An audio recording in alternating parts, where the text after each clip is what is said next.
On today's video, I'm going to go over a couple of highlights from a video where I was asked to be featured as a guest on a podcast with Jill Thomas, talking about psychic predictions for 2024. We're talking about what is Curanderismo. You guys know I'm very multicultural, multifaceted, multidimensional.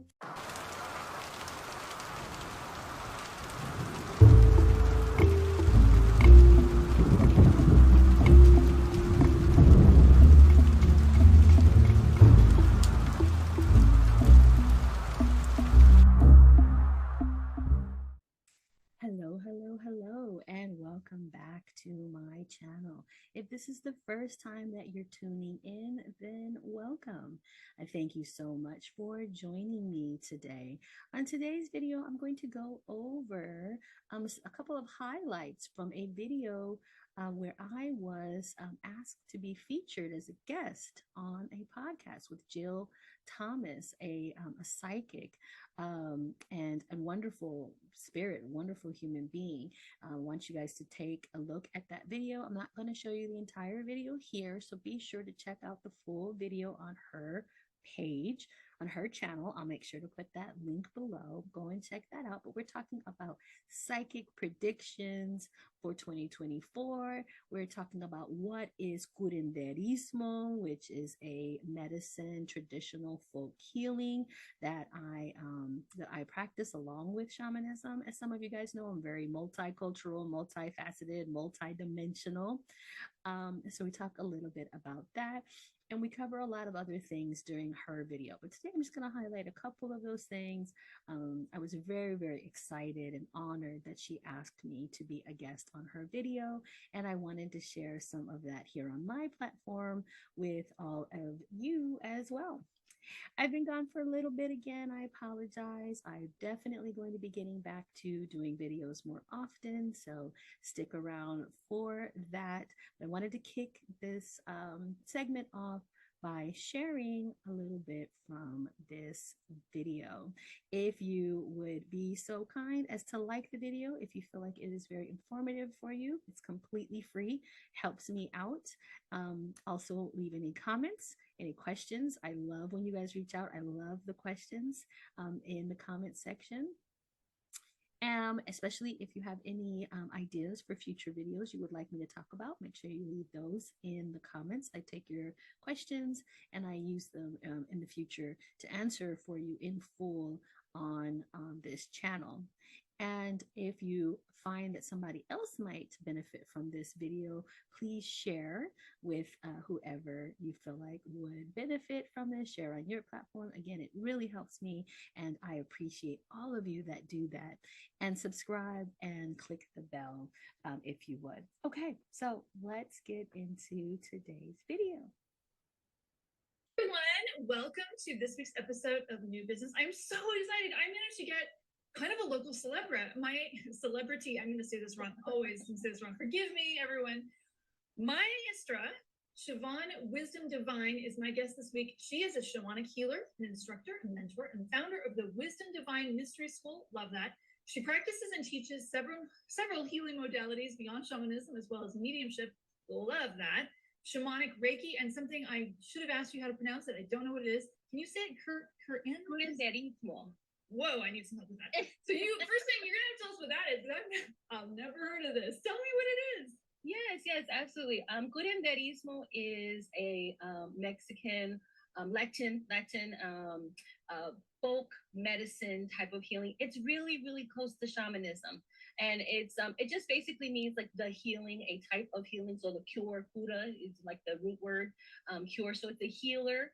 When I was growing up, they would call curanderas and curanderos the witches, the bruja. She's a bruja. That's the word I do know. That's awesome. Yes. Okay.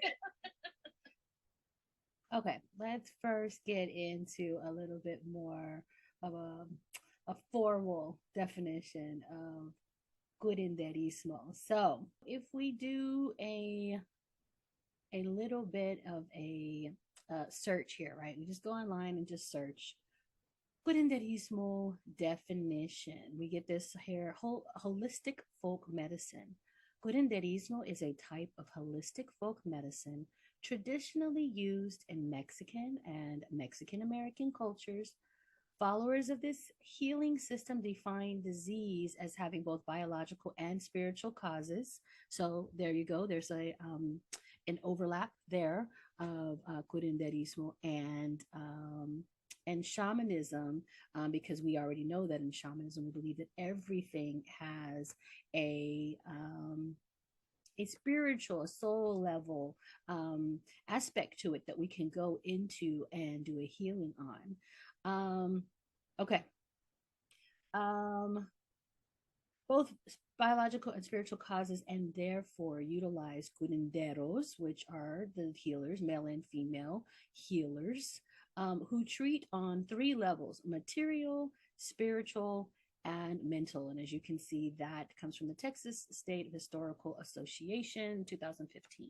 When you come over here to the other side on the right, you get the definition of curandero. A curandero is a traditional healer or shaman, as I was saying. A curandero is a traditional native healer or shaman found primarily in Latin America and also in the United States.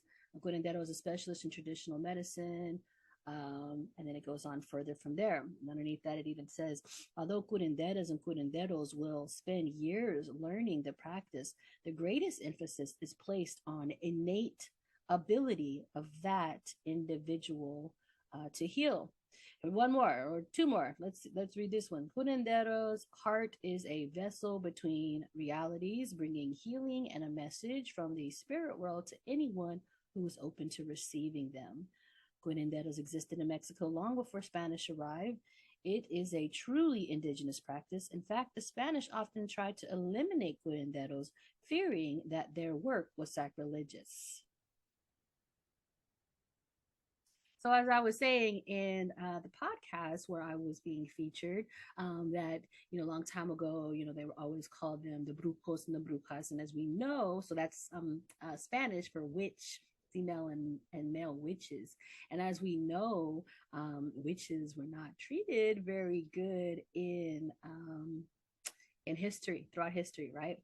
Okay, let's take another look at the video.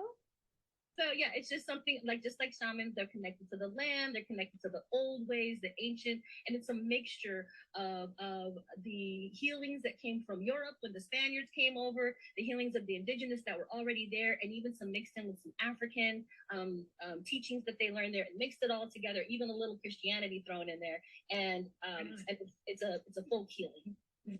Okay, let's take a look further into that aspect now. So it says here, the term curanderos can be traced back to Spanish colonization of Latin America. Curanderos in this part of the world are the result of the mixed traditional indigenous medicinal practices and Catholic rituals. There was also an influence from African rituals brought to Latin America by slaves. And there is much debate about how the African influence was in fact brought to Latin America, Mesoamerica, whether or not it was only during slavery where Africans had traveled to Mexico and beyond, or if it was much sooner than that. So you can look into that further. And here's a little bit more information. Curanderismo is a holistic approach to wellness that has been used in the Americas for hundreds of years.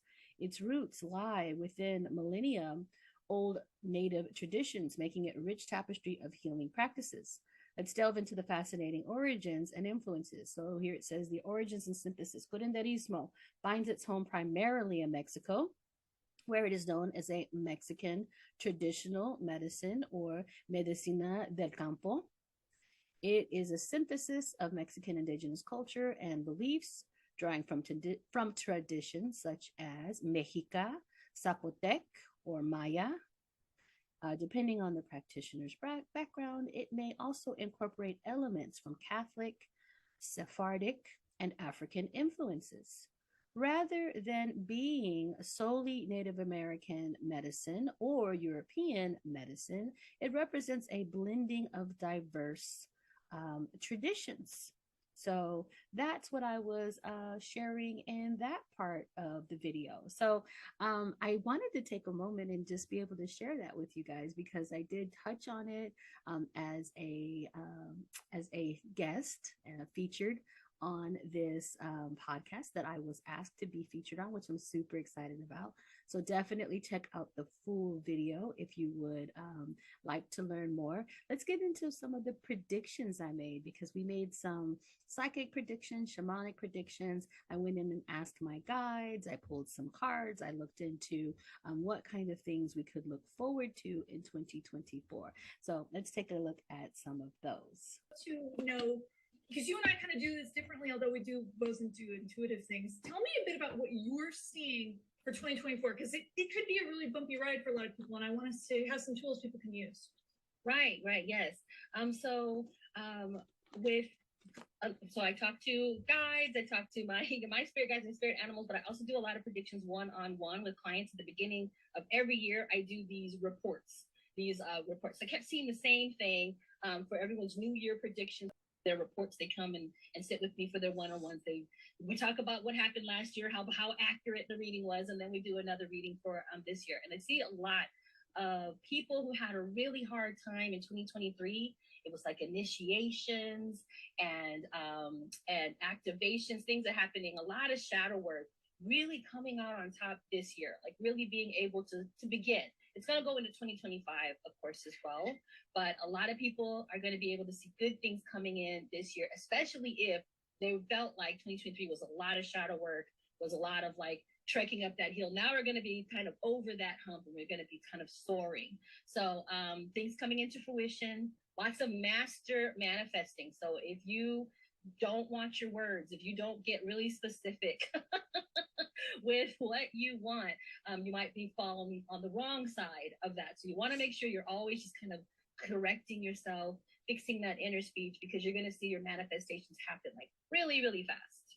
Well, I love one of the things you just said, though, and I don't want to put words in your mouth, so correct me if I'm wrong, but what I hear you saying is that the people that did the work are going to start to reap the rewards this year. And maybe some of the people that didn't might find it to be a little bit harder. Would you say that's true? Or yes, I would absolutely say that's true. A kind of like the quarantine and the pandemic and stuff. People that went in their like universe sent us to our rooms to go think about what you've been doing. That's a good way of putting it. That's a good way of putting it. Yes. And some people did. Some people sat there and they thought about, what have I been doing? And they really did some of that work. And some of the other ones were like, I'm gonna distract. I'm gonna find other things. And then as soon as the world goes back to normal, I'm gonna try to go back to normal. And they're finding it hard because that normal doesn't exist anymore. So they're having a little bit of a hard time. And now they're gonna be faced with these things anyways, but they're kind of lagging behind. That's the same thing, which is why it's a really good year for healers and people who are in the spiritual realm, because we're constantly doing that work even without a choice. Sometimes our guides are just yanking us. Nope, you're gonna go work on this now. So it's really successful time for people like you said who have been doing the work. I love that too, because with my practice, I see the distinction of the people that haven't done the work, and I did gain some weight during COVID too, I'll be honest with you. But I would say I call it the COVID-19 that people gained, the 19 pounds, the people that went in their room and just ate rather than like you said, Spirit said, go to your room and think about what you've been up to. I love that analogy. That's so great, because there was a little bit of Pop-Tarts involved in me in 2020, which had never been a part of my diet before. Okay, so let's talk a little bit about something that I said there. I mentioned that not just those that had done the work in 2023 would be seeing big things come into fruition with them, for them. I also said, and specifically people who were in the spiritual realms. And I said at this point, I use that as a way to point out that people who are already working in spiritual realms, who are doing their spirit work, who have spiritual practices, usually they have some kind of spiritual work that they're constantly doing anyways, and spirit will like yank them and tell them like, no, it's time for you to do this shadow work, right? Which we all know, if we are on a spiritual path, 10 to 1 if you're watching this channel, If you follow me or you will watch my videos, you probably have some kind of spiritual path. So you know what I'm talking about, where we're just constantly, we don't really have a choice. It's like, nope, this is the shadow that you're going to be working on now. So there's that. But then there's also something I didn't get a chance to mention, which is if you follow any kind of Vedic astrology, there is something going on in the cosmos with Ketu and Venus, which basically, in short, and it's a very terrible summary. If you are interested in that, definitely go and study with someone who really fully studies Vedic astrology. But just a rough summary of what I've learned in that realm is that this heavenly body, this cosmic happening of Ketu being close to Venus, Ketu is the ruler over like our spiritual life, when we are worshiping correctly, when we are meditating, when we are following our path and our practices. Back in Philadelphia, we would have said, if that person was on their dean, or New Jersey, we would have said, oh, they're on their dean. So when you're like really, really like on your path, you're doing what you're supposed to, and you're keeping your eyes on the divine constantly. That is like pleasing Ketu. But then you have Venus, and Venus is the ruler over our like earthly desires, over material things, over that love you're trying to manifest, over that wealth you're trying to manifest. And yes, we normally attribute wealth to other cosmic bodies, such as like Saturn or even the moon. And those do affect our wealth in different ways. They all affect them in different ways, right? So like the moon represents like that full moon and big amounts of resources, this abundance of resources. And then Saturn represents the ability to make money from work, receive some kind of payment and compensation. You did the work, and so there's an equal exchange, that equal energy exchange, for being disciplined, for putting forth effort. Saturn is like that, that big planet of discipline and effort. And then you have Venus, and Venus, she is just like, she's all about indulgence. She's all about experiencing the beauty of life. She's all about the divine feminine and being in that receptive mode and just taking everything in, right? So when Venus is helping us out in our material happenings and our manifestations, she's helping us, which is a lot of how most of us are on this planet, in this plane. She's helping us with the material things that come easy, or to be able to have that life, that soft life, or to be able to have luxury, to be able to buy things that we think are beautiful, to be able to adorn ourselves, or even get fit in a way that makes us feel like beautiful, like gods and goddesses. And so with these two heavenly bodies being together for 2024 going into 2025, the way to be able to get to those things from Venus, for her to really, really just kind of pour on the blessings for you, is to appease Ketu. So those who have their eyes on the divine, and who have they're doing their work, and they want to bring in money and wealth from their practices, but their businesses, their practices are spiritual practices. Those folks are actually really being favored by Venus in this year.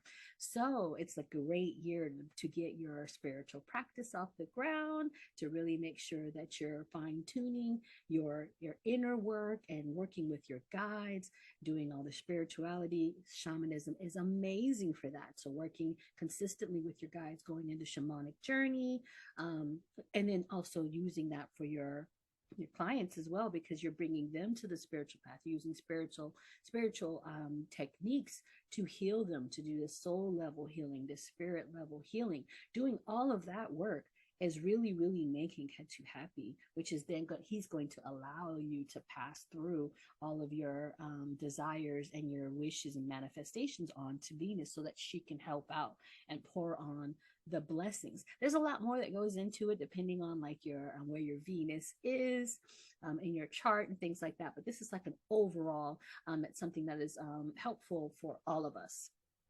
If you're just trying to put on airs, if you're faking the funk, putting on a mask, Ketu will know that, and he will block your energy from being able to get to Venus, and you won't be able to manifest those things as well. The other thing that I mentioned in that part of the clip is that those who are noticing, if you're noticing that you're manifesting things, you're bringing things really, really quickly, but they may not be what you want, make sure you're fine tuning those, because my guides have told me that this is going to be the year of feeling that master manifesting, that like quick happening. You thought it came to you. So make sure you're getting really specific, making sure that you really know what it is that you want, to make sure that you are you're not thinking those negative thoughts, you're not beating up on yourself. It doesn't make sense to tell the universe to help you have a successful practice, but you're also telling yourself, I'm not worthy of this, I'm not any good, no one's going to book with me, no one's going to like my services, and so on and so forth. That just, they don't go together. So the universe is going to listen to those inner thoughts. That's where your subconscious is really, that's who's really running the program, right? So the universe is going to listen to that and ignore the wish that you put into it, unless you're able to completely drop that subject and go on to something that feels better. Because if you're having good thoughts and you're enjoying yourself and you're not thinking about the thing you're trying to manifest, that also works. Like, drop it completely, go and do the things that feel good, constantly be lifting up your vibration and being on a high. That will help you get out of your own way, so then the universe can go ahead and help you manifest. But if you're harping on it, if you're thinking about how you don't have it yet, if you're stuck on ideas and thoughts of lack, if you're getting anxious about it happening, oh, when is it coming? Is it coming now? How about now? Is it going to come now? I know it's coming. Is it coming now? If you do that, then what you're really doing is you're focusing on not having it yet. So really fine-tuning your manifestation abilities is really important for this year as well. If you are interested in learning a little bit more about that, you can join my email list, which will be in the description below.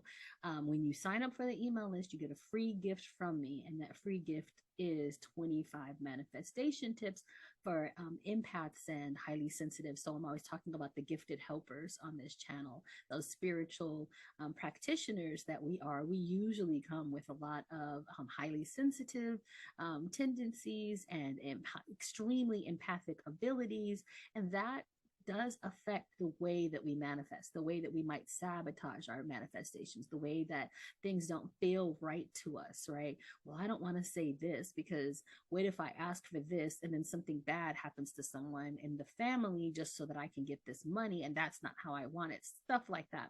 So one of the examples of something that I do share on that, those tips, is to add with grace and ease and harm to none after all of your manifestations. When you write down your intentions and you want to manifest something, saying with grace and ease and harm to none allows you to feel, to relieve any of that guilt, relieve the shame, relieve the ideas that you're going to mess it up with your thoughts, that someone's going to be harmed, that you're going to get it, but then you're going to have to like really, really work overly hard for it. You know, gets you out of your head a little bit. And it lets the subconscious say, okay, the way that we worded this feels more comfortable, so I will allow that message to be passed on to the universe. And that really helps to supercharge your manifestations. Those are the things that are mentioned in that PDF. You can download it and read it. It's like in a little short ebook kind of form, and I think that it's really, really helpful. So if you do download that and you use any of those tips and tricks, let me know in the comments. Let me know if any of them work for you. And if you have other ways, things that you do, what do you do in order to make sure that your manifestations come true, that you don't get in the way, and that you really supercharge and power up those manifestations? What are some tricks that you do? Please feel free to share them with us in the comments. Okay, let's go back to sharing a little bit more of the predictions from the podcast I was featured on. Don't forget, if you want to watch the full video, please go and watch, go click the link that will be in the description for Jill Thomas. Go check out her page, follow her if you are interested in more content like you see today, and give her a little shout out. She is also growing her page, and we are all doing our best using the YouTube algorithms and the the guides that guard the YouTube algorithms to get our words and our messages out there. Did that work? So I love that. What else do people need? That's a great analogy. Thank you for that. Yeah, absolutely. So the master manifesting one was a really, really big one. Looking at our shadows, accepting yourself, being able to be very intimate. There's also going to be a feeling of wanting to belong somewhere. So we got to be a little bit careful when it comes to that, because that can blur over into the lines of like being possessed by somebody, right? Like somebody or a group, a cult kind of mentality. So you got to make sure that you're not letting something have all of you, but you want to find your tribe. So that sense of belonging is really big for 2024. Finding your tribe, finding those people that vibe with you, no longer just being quiet and deciding that you're just not going to talk about who you are. We call it staying in the broom closet, staying in the ancestral broom closet. You want to come out, you want to be able to be around people that like really accept you for who you are. So we just have to make sure, though, that when we're doing that, we're being authentic to ourselves. We're still taking up space. We're still being an individual. I love that. That's such a beautiful way of putting it, because I have been seeing a lot more of these cult-like environment. I even did a blog on this one, how to tell if something's a cult. But that, you're right. We are going to be seeing a lot more of that, and that's a good analogy. Would you say that people are moving to find their tribes, or would you say that they're just finding them in different places? How would you say they're finding their tribes? I think that we're having kind of a global tribe thing happening. It feels like people are trying to find their tribe, but I feel like they're starting to kind of see that you might not be able to find it locally. It's going to be more on the internet, more finding, embracing the fact that your family and your tribe can live all over the place, and you can connect with them like we're connecting right now via Zoom and via online, communities. And the fact that people want to be seen, they want to feel heard. We see that even with I never grew up knowing what was going on in Africa and Palestine and the places that are like showing us right now. This is what's happening here. You need to know. That is because we're using that global community, that global tribe. The internet is what's being able to make that happen. I love that. And you also teach, I went to your website, I nosed around your website. Okay. So you're a guest on my show. I want to know what you did. I see that you teach classes, and I can say that is a great way to connect with a new tribe is when you take online classes. I'm taking a class from a guy in the Netherlands right now. Yes, the idea of the global tribe, the idea that you can find your people, you can find who you're meant to vibe with, who your community is. They don't have to be up the street from you. I know that used to be the case long time ago. There'd be lots of little villages, and you would have had a village you were born into. You would have been raised by that village. You would have been nurtured by that village. Your talents and gifts would have been cultivated by that village. You would have been seen for who you are, and you would have had a place and a role. And so many young people don't have that anymore right now, right? They feel lost. They feel like, where is their part in society? Well, you can still be a part of those villages, but you are probably going to find many times you're going to be finding the majority of your tribe, your spiritual tribe at least, is going to be online. I go on in the video to talk a little bit about how we were strategically placed all over the universe in different places in order to make the grid, the unified web, vibrate at a certain vibration. In order to bring up the vibration of the entire web, we couldn't we couldn't all have been put in like Connecticut, right? All of the spiritual people in California, all the spiritual people in Sedona, all the people, we couldn't be all in one place. So if we were, then we would only be bringing up the vibe in one part of the web, and we wouldn't be able to spread that vibration throughout the universe. So we were strategically born, away from others like us, so that we would be more successful in bringing the vibration up in the web. Also, if you don't go to the places where you're needed, where people are not like you, where they need your medicine, then those people will not find your medicine.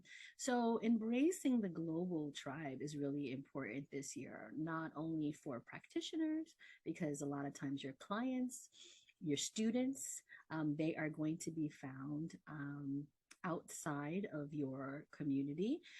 As she said, I host classes and my students we're a circle now. We are a shamanic circle. They're my family. They are my shamanic family. I love them dearly. My advanced students just graduated. I cried my eyes out. I'm so proud of them all and so happy to see their stories and their missions gaining traction, because I've been with them, from the beginning of our journeys together from my classes. And so now we are a family. They talk to each other, they ask each other for advice, they share their joys, they share their woes. And so that's important. Not being in the place where you're just not accepted, you're just not appreciated, and then you're just gonna, because of that, you're just gonna shove it way down, down, down, and pretend like that's not who you are. That's not gonna fly anymore.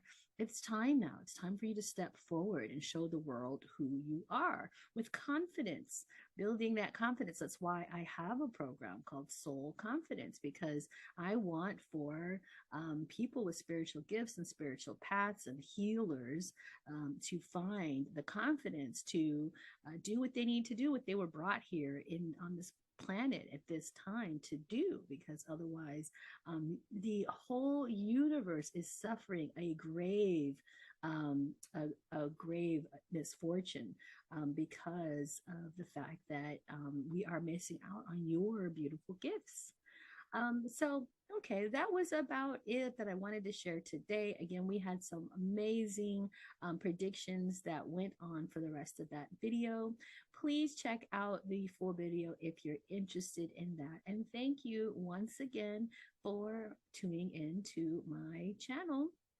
If you are new here, please consider hitting the subscribe button so that you can watch more videos on topics like I'm talking about today, and click the ringy bell notification so that it will notify you every time I put out a new video.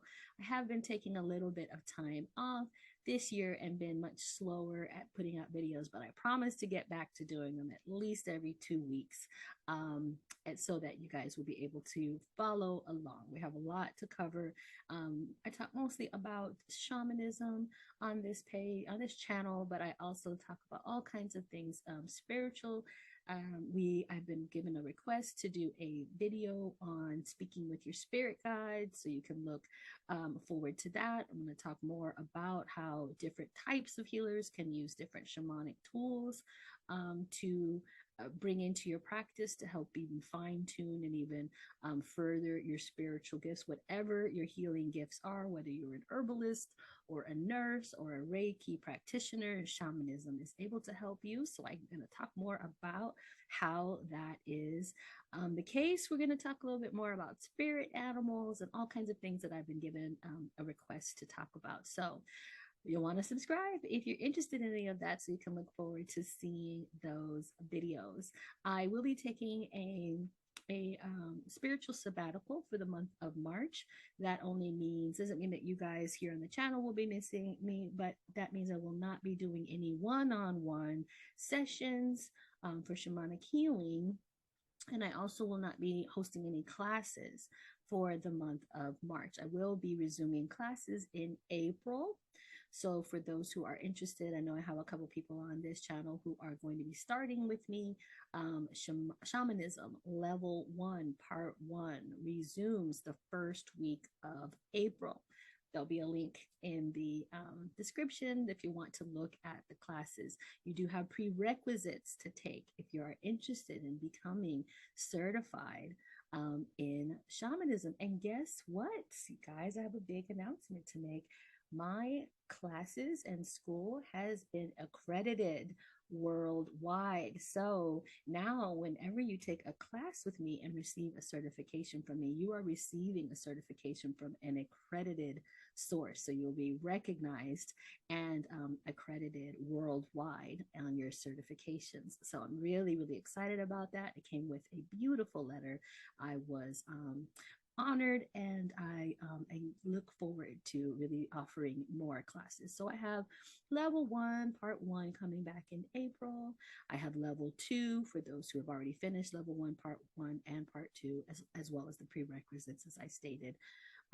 They are going to be starting in April as well. And then I have another class called Shamanic Moon Chakra Bonding. And those classes are just, we go through all of the chakras. This is a class that I offered a long time ago. And it was really beneficial and very powerful. And it was one of the first classes I ever offered. So I decided to bring it back this year so we can go through all of the chakras. So we will be together for 14 weeks, 2 weeks for every chakra. We will have a meeting and a shamanic ceremony where we will ask for the activation and blessing of the moon and call in our spirit guides for each chakra. You'll also receive information packets from me, which will include recipes, card spreads, readings for that chakra, mudras for the chakras, yoga poses for the chakra, different herbs and oils, spirit guides, spirit animals, sometimes even light language. We have so many things that we share for that. And then there'll also be a Facebook community that you will be invited to join if you want to share in your journey. We're gonna go there. We're gonna share recipes. We're gonna share our shadow work. I also give you shadow work prompts, journal prompts for each chakra, and we will be a community for those 14 weeks and keep each other on track, and also have somewhere where we can just share, a platform where we're able to share. I really believe that is very powerful when you're able to feel like you are part of something, and you can share the things that are happy and also hard in your life with others. So if you're interested in that, I will also put that in the link. I put that link in the description below, so you can sign up for that class. And that is it for me for now. Tune in for the next video. Until then, you guys have a wonderful week or weekend, whenever it is that you're watching this video. I look forward to talking to you soon. Wisdom out.